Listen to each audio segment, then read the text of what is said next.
আমরা একটু নূরজাহান বেগম মুক্তার কাছে যেতে চাই। অনেকগুলো প্রসঙ্গ এনেছেন জনাব শামসুজ্জামান দুদু। আপনি আওয়ামী লীগের সমাবেশে গিয়েছেন, বিএনপির সমাবেশে বাধা এসেছে। অনেকগুলো প্রশ্নের মধ্য দিয়ে যে প্রশ্নটি উনি বড় করে দেখেছেন, দেশে গণতন্ত্র নেই, এখনো বলছে বিএনপি দেশে গণতন্ত্র নেই। আপনার বক্তব্য শুনতে চাই। ধন্যবাদ আপনাকে, ধন্যবাদ এখানকার আলোচকদের। আমাদের এখানে আছে জাতীয়তাবাদী রাজনীতির অত্যন্ত গুরুত্বপূর্ণ ব্যক্তিত্ব শামসুজ্জামান দুদু ভাই, উপস্থিত আছেন আমাদের অজয়দা, এবং এশিয়ান টিভির দর্শকদের ধন্যবাদ। সবাইকে আজকে গণতন্ত্রের বিজয় দিবসের শুভেচ্ছা জানাচ্ছি। কারণ 3 বছর আগে এমনই একটি দিনে গণতন্ত্র রক্ষা পেয়েছিল, যার উপর ভিত্তি করে আমরা এখনো টিকে আছি এই বাংলাদেশে, বাংলাদেশের মানুষ টিকে আছে, গণতন্ত্র টিকে আছে, সংবিধান সমুন্নত আছে। তো দুদু ভাই অনেকগুলো ব্যাপারে উনি আলোকপাত করেছেন। আমার প্রথম কথা হলো, আজকে দেখেন ওনারা কর্মসূচি ঘোষণা করেছে। তো আমাদের মাহবুবুল আলম হানিফ, উনি যুগ্ম সাধারণ সম্পাদক, উনি বলেছিলেন একটা কথা 2-3 দিন আগে, যে জনগণই মানে তাদেরকে নামতে দিবে না। অত্যন্ত সত্য কথা, যেটা আমিও শুধু ওনার মনের কথা নয়, বাংলাদেশের জনগণের মনের কথা এটি।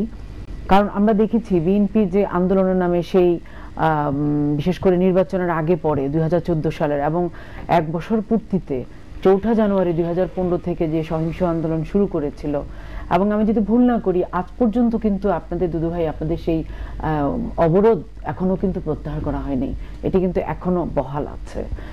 তো সেই অবরোধে কি পেয়েছেন আপনারা, বা সেই কর্মসূচিতে দেশবাসীকে কি দিতে পেরেছেন?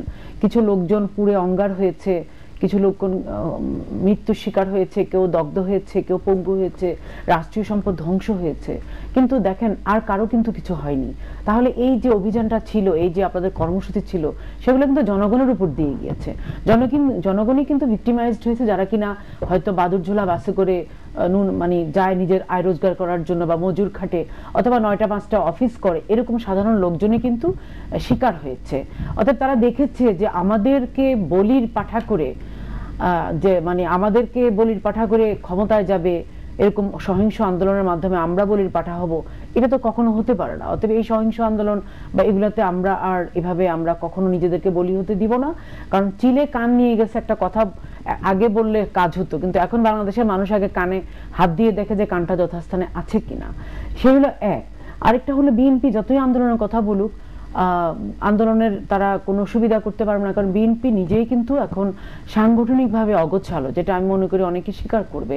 হতে পারে যে বিএনপি প্রায় ক্ষমতার থেকে বিচ্যুত হয়েছে প্রায় 1 দশক হলো। বিএনপির জন্মের ইতিহাসে প্রথমই দীর্ঘমেয়াদী ক্ষমতার বাইরে থাকা।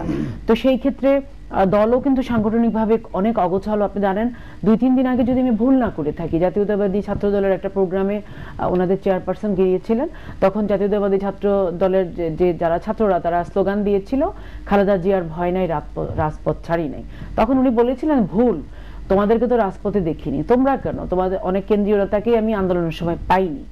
তাহলে এইটা দিয়ে কিন্তু বেগম জিয়া উনি এটাও প্রমাণ করে দিলেন যে আসলেই তখন আমরা যে বলতাম দীর্ঘ আন্দোলনের সময় সহিংস 92 দিন ব্যাপী, যে আপনাদের বিএনপির কেউই মাঠে নাই, কেউই থাকে না, তাহলে প্রকারান্তরে বেগম জিয়ার বক্তব্য দিয়ে কিন্তু আমাদের কথাটাই কিন্তু সত্য মনে হচ্ছে। হ্যাঁ, আমি আজকে কেন বিভিন্ন জায়গায় আমি বলি, আজকের ব্যাপারটা আমি আসি। আজকে হয়েছে, আমি তো অনলাইনে নিউজ দেখি বা টিভিতেও দেখি, আমি যতটুকু দেখেছি, আমি যত জেনেছি যে সারা বাংলাদেশে কোথাও কোনো গন্ডগোল হয়নি, কিছু নেই।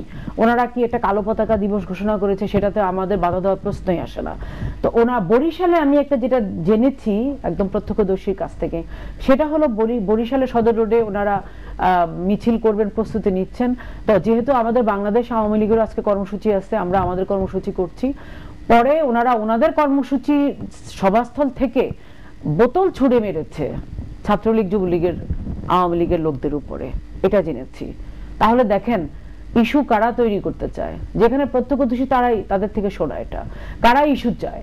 এখন সবকিছু ঠিক আছে, দেশ এগিয়ে যাচ্ছে, উন্নয়ন হচ্ছে, এখন কোনো একটা কিছুকে পেঁচিয়ে একটা কিছু করতে হবে। তো এই ধরনের আসলে রাজনীতি কি করা ঠিক কিনা আমি জানি না। এখানে দুদু ভাই আছেন, উনি অত্যন্ত অভিজ্ঞ, উনি বলবেন। কিন্তু বাংলাদেশের মানুষ আমার মনে হয় যে এখন এই আমরা যে 5 বছর 10 বছর আগে যেরকম ভাবতাম সেরকম এখন নেই। মানুষ অনেক সচেতন। যেই দলই ক্ষমতায় থাকুক না, আওয়ামী লীগ, বিএনপি যারাই থাকুক, প্রত্যেকের ক্ষেত্রে এই কথা প্রযোজ্য। একটা হুট করে আন্দোলন দিলাম আর মানুষ রাস্তায় নেমে পড়লো, সেই দিনটি বোধহয় এখন আর নেই। এখন মানুষ উন্নয়নের সাথে আছে, গণতন্ত্রের সাথে আছে। আর এমন কোনো কারণ ঘটেনি এখন যে বাংলাদেশে এখন আন্দোলন করে উত্তাল করা হবে।